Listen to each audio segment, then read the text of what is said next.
ఆత్మీయులైన ప్రేక్షకులకు నమస్కారం. నా పేరు డాక్టర్ చిరుమామిళ్ళ మురళీ మనోహర్. ఈ కార్యక్రమంలో ఒక ముఖ్యమైన ప్రధానమైన విషయం గురించి మనం తెలుసుకోబోతున్నాం. ఎంతోమందిని, కొన్ని లక్షల మందిని, కోట్ల మందిని ఇబ్బంది పెట్టే సమస్య ఇది. ఇదే షుగర్ వ్యాధి, డయాబెటీస్. దీనికి సంబంధించినటువంటి గృహ చికిత్సలు, జాగ్రత్తలు, ఈ విషయాలు తెలుసుకుందాం.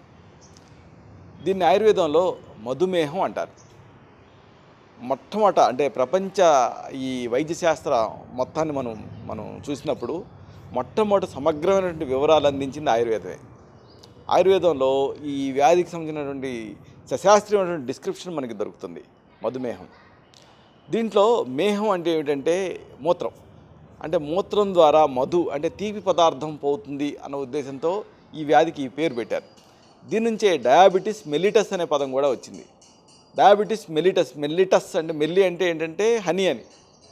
కాబట్టి ఆయుర్వేదం ఎప్పుడైతే ఎలా అయితే వర్ణించిందో దాన్ని బట్టి ఆ తర్వాత ఈ సాహిత్యం ప్రపంచ చరిత్రలో మొత్తంలో ఈ వైద్యశాస్త్రానికి సంబంధించినటువంటి వివరణ అన్నింటిలో కూడా ఇదే అంశం మనకు కనిపిస్తుంది. మధుమేహం. ఈ మధుమేహాన్ని గుర్తుపట్టడానికి కొన్ని ముఖ్యమైన లక్షణాలు మీకు కనిపిస్తాయి. పాలిఫేజియా, పాలియూరియా, పాలిడిప్సియా అని మన పాపులర్ సైన్స్లో దీనికి సంబంధించినటువంటి విషయాలు చెబుతారు. మూత్రం అనేది ఎక్కువసార్లు నడుస్తుంది. మూత్ర విసర్జన ఎక్కువసార్లు అవుతుంది. ఎందుకు అవుతుంది మూత్ర విసర్జన ఎక్కువసార్లు డయాబెటీస్లో? చూడండి, డయాబెటీస్ అంటే ఏమిటి మీకు తెలుసు కదా. మన శరీరంలో ప్యాంక్రియాస్ అనే గ్రంథి ఉంటుంది, నిర్నాళ గ్రంథి. ఈ ప్యాంక్రియాస్లో అనేక రకాల కణజాలాలు ఉంటాయి. వీటిలో బీటా కణాలు అనేవి ఉంటాయి, బీటా కణజాలం. ఈ బీటా కణజాలాలు ఏం చేస్తాయి అంటే ఇన్సులిన్ అనేటువంటి ఒక హార్మోన్ విడుదల చేస్తాయి.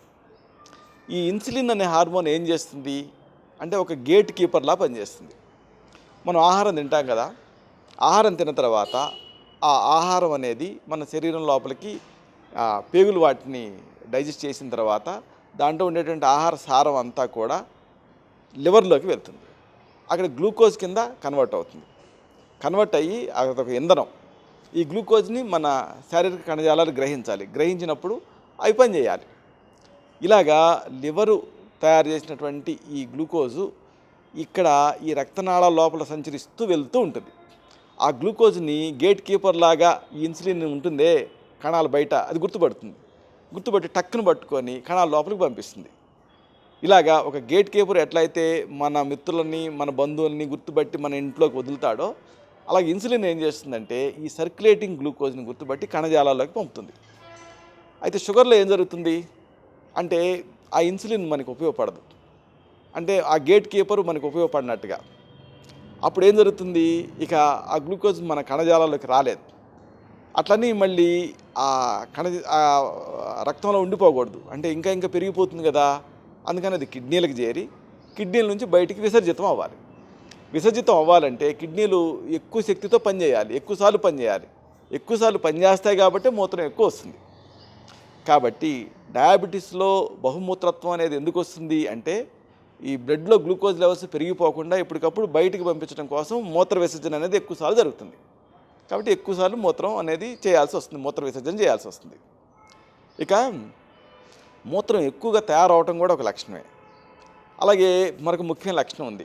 షుగర్ బయటపడేటప్పుడు చాలామంది బరువు తగ్గిపోతారు. అరే నేను భలేగా ఏ ఎక్సర్సైజ్ చేయకపోయినా భలే బరువు తగ్గుతున్నానే అని మొదట్లో సంతోషపడతారు. కానీ 1, 2, 3 కాదు 5-6 కిలోలు బరువు తగ్గిపోతారు. ఎప్పుడైనా సరే మీరు అకారణంగా మీరు ఎక్సర్సైజ్ చేయకుండా, డైట్ని కంట్రోల్ చేయకుండా బరువు తగ్గుతుంటే ముందుగా మీరు ఈ షుగర్ వ్యాధిని అనుమానించాలి. ఎందుకు బరువు తగ్గుతారు? మళ్ళీ ఇదే లాజిక్. అంటే మీ శరీరంలో తయారైనటువంటి గ్లూకోజు కణజాలాల్లోకి వెళ్ళటం లేదు. అది ఇంధనం కదా, వెళ్ళటం లేదు. మరి ఏమవుతుంది, విసర్జితం అయిపోతుంది మూత్రం ద్వారా. అంటే మీకు కణాలకు అందాల్సినటువంటి గ్లూకోజు అందకపోతే ఏమవుతుంది, ఆటోమేటిక్గా మీరు బరువు తగ్గుతారు. అందుకని షుగర్ బయటపడే రోజుల్లో మొదట మీరు బరువు తగ్గుతారు. ఇక మీకు ఈ గ్లూకోజ్ ఉపయోగపడలేదు కాబట్టి విపరీతమైన బడలిక, బలహీనత ఉంటుంది. అలాగే మరి ఎక్కువసార్లు మూత్ర విసర్జన చేస్తారు కదా, అంటే ఏమవుతుంది, శరీరంలో నీరంతా ఆవిరైపోతూ ఉంటుంది, బయటకు వెళ్ళిపోతూ ఉంటుంది. కాబట్టి మళ్ళీ మీ శరీరం ఏం చేస్తుంది, ఆ నీటి కోసం ప్రయత్నం చేస్తుంది. అందుకే అతి దప్పిక ఉంటుంది. ఇలాగ అతి దప్పికుంటుంది, బరువు తగ్గిపోతూ ఉంటారు. కాంపెన్సేట్ చేయడం కోసం బాగా ఆకలేస్తుంది. కాబట్టి ఈ 3 ప్రధానమైన లక్షణాలు ఉంటాయి. పాలీఫేజియా అంటే ఎక్కువసార్లు ఆకలేస్తుంది, పాలీయూరియా ఎక్కువసార్లు మూత్రానికి వెళ్లాల్సి వస్తుంది, పాలీడిప్సియా ఎక్కువగా దప్పిక వేస్తూ ఉంటుంది. ఈ ముఖ్యమైన లక్షణాలు. అలాగే కండరాలు ఎండిపోతూ ఉంటాయి. ఇంకా ఏదైనా గాయమైందనుకోండి త్వరగా మానవు, ఎందుకంటే ఈ బ్లడ్ వెజల్స్ అన్నీ పూడుకుపోతూ ఉంటాయి, న్యూట్రియంట్స్ అందవు. ఇలాగా ఈ లక్షణాల ద్వారా డయాబెటీస్ని అనుమానించాలి. మరి ఇలాంటి ఈ మధుమేహానికి కొన్ని చక్కటి ఔషధాలు తెలుసుకుందాం. మీకు మీరే తయారు చేసుకోగలిగే ఔషధాలు. మొదటి ఔషధం, దీనికి మీకు కావాల్సింది లేత వేపాకులు ఒక 50 గ్రాములు, అలాగే లేత మారేడు ఆకులు ఒక 50 గ్రామ్స్, 50 గ్రాములు. ఇంతే, ఈ రెండే. చూడండి, మనకి ఈ ప్రకృతి చాలా అద్భుతమైంది. సమస్య మన దగ్గరే ఉంది, పరిష్కారం కూడా మన దగ్గరే ఉంది. అన్ఫార్చునేట్గా మనం దాన్ని గ్రహించట్లేదు అంతే. వేప మన ఊళ్ళల్లో చాలా అబండెంట్గా ఉంటుంది, సిటీలలో కూడా ఉంటుంది వేప. ఇక మారేడు సరే ఒకవేళ లేకపోయినా మీకు తప్పనిసరిగా శివాలయాలలో ఈ మారేడు దొరుకుతుంది. మీకు అన్ని చోట్ల కూడా దొరుకుతుంది మారేడు చెట్లు. ఇలాగ మారేడు ఆకులు, వేపాకులు 2 మీకు కావాలి, ఒక్కొక్కటి 50 గ్రాములు. వీటిని వీటిని ఉపయోగిస్తూ చక్కటి ఔషధాన్ని తయారు చేసుకుందాం. ఒక కల్వంలో అంటే ఒక రోకల్లో ఈ రెండింటినీ తీసుకోవాలి. అంటే 50 గ్రాములు లేత వేపాకుల్ని, 50 గ్రాములు లేత మారేడు ఆకుల్ని తీసుకోండి. రెండింటిని బాగా నూరి ముద్ద చేయండి. మాత్రాపాకం రావాలి. అంటే ఏమిటి, బొటన వేలు చూపుడు వేలుతో ఇలా చుడితే మాత్రలాగా అవ్వాలి. అలా పేస్ట్ లాగా నూరండి బాగా. ఇలాగా చేసిన తర్వాత ఒక కుంకుడు గింజలంతా మాత్రల కింద చుట్టుకొని గాలి తగలకుండా ఒకదానికి గాలి తగిలేలాగా ఆరబెట్టండి. అంటే ఒకదానికి ఒకటి అతుక్కుపోకూడదు, అతుక్కుపోతే బూజు వస్తుంది. కాబట్టి దూరంగా ఆరబెట్టండి. ఆరబెట్టి నిల్వ చేసుకోండి. ఇప్పుడు ప్రతిరోజు ఉదయం ఖాళీ కడుపుతో వీటిని తీసుకుంటూ ఉండండి. దీన్ని ఎంత డోసులో తీసుకోవాలి అంటే సాధారణ మోతాదు ఎంత అంటే 3 నుంచి 4 మాత్రలు, అంటే 3 నుంచి 4 కుంకుడు గింజలంత మాత్రలు వేసుకోవాలి. ఇలాగ ఎంటీ స్టమక్ మీద వేసుకోవాలి, వేడి నీళ్ళతో వేసుకోవాలి. ఇలా రోజు చేస్తుంటే అవసరాన్ని బట్టి 2 పూట్ల కూడా డయాబెటీస్ క్రమంగా కంట్రోల్లోకి వచ్చేస్తుంది. ఇలాంటిదే మరొక ఔషధం. మీకు కావాల్సింది కాకర గింజల లోపల ఉండేటువంటి కాకరకాయలో ఉండేటువంటి గింజలు. దీని పొడి 1 టీ స్పూన్. మరి దీని లోపలికి తీసుకోవాలి కదా, వేడి నీళ్ళు 1 కప్పు. ఇలా సిద్ధం చేసుకోండి. 1 కప్పులో వేడి నీళ్ళు తీసుకోండి.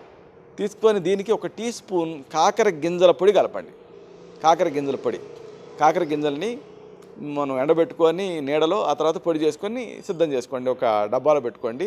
రోజు దీన్ని వేడి నీళ్ళ కలిపి తీసుకుంటూ ఉండండి. అంటే నీళ్ళ కలిపి తిప్పి తాగుతూ ఉండాలి.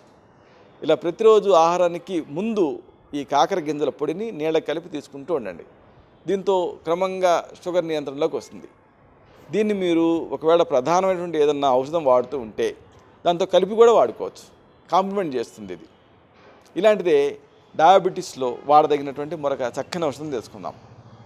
మీకు కావాల్సింది లేత మామిడి ఆకులు 1 గుప్పెడు, అలాగే ఆకుపచ్చటి లేత కాకరకాయలు 2. ఇలా సిద్ధం చేసుకోండి. దీని తయారీ విధానం తెలుసుకుందాం. 2 లేత కాకరకాయలని ముక్కల కింద తరగండి. ఇప్పుడు ఈ కాకర ముక్కల్ని గ్రైండర్లో వేయండి. దీనికే 1 గుప్పెడు లేత మామిడి ఆకులు కలపండి. ఈ రెండింటిని ముద్దగా నూరి ఆ గుజ్జు వస్తుంది కదా, దాన్ని రసం పిండండి. ఈ రసాన్ని 1 కప్పు మోతాదుగా ఖాళీ కడుపుతో ఫుడ్కి ముందు, ఆహారానికి ముందు తీసుకోండి. ఇది డయాబెటీస్ ప్రారంభపు దశలలో ఎర్లీ డయాబెటీస్ అంటాం, ప్రీ డయాబెటీస్ అంటాం.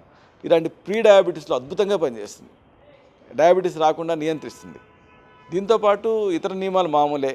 క్రమం తప్పకుండా వ్యాయామం చేయటం, అలాగే ఈ ఆహారపరంగా జాగ్రత్తలు తీసుకోవటం, ఇవి చేయాలి. జాగ్రత్తలు అంటే ఏమిటి అంటే ఆహారం మీద నియంత్రణ విధించాలి మీరు. ఉదాహరణకు రైస్ తీసుకుంటున్నారనుకోండి, తీసుకోకూడదని కాదు, కానీ నియంత్రణగా తీసుకోవాలి. అంటే 2 టేబుల్ స్పూన్లు రైస్, దాన్ని ఉడకబెడితే 60 గ్రాములు అవుతుంది. అంటే 30 గ్రాముల రైస్ని ఉడకబెడితే 60 గ్రాముల అన్నం అవుతుంది. ఇలాగ నియంత్రితంగా మీరు తీసుకుంటూ ఉంటే ఏదైనా తీసుకోవచ్చు. చాలామంది అనుకుంటారు బియ్యం మానేసేసి ఇంకా వేరే ఏదో గోధుమలే తీసుకోవాలేమో, లేకపోతే ఈ మిలెట్సే తీసుకోవాలేమో అనుకుంటూ ఉంటారు.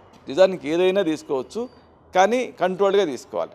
ఉదాహరణకి ఇప్పుడు మీరు బియ్యమే తీసుకోవాలనుకున్నారనుకోండి, బ్రౌన్ రైస్ తీసుకోండి, ఇబ్బంది ఏం లేదు. కాకపోతే దాన్ని కంట్రోల్డ్గా తీసుకోవాలి. అలాగే కూరలు ఎక్కువ తీసుకోవాలి.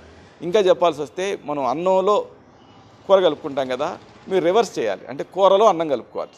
అంటే కూరని అన్నంలాగా వడ్డించుకొని ఇప్పుడు దానిపైన ఈ బియ్యం మెతుకుల్ని కూరలాగా చిలకరించుకొని తినాలి.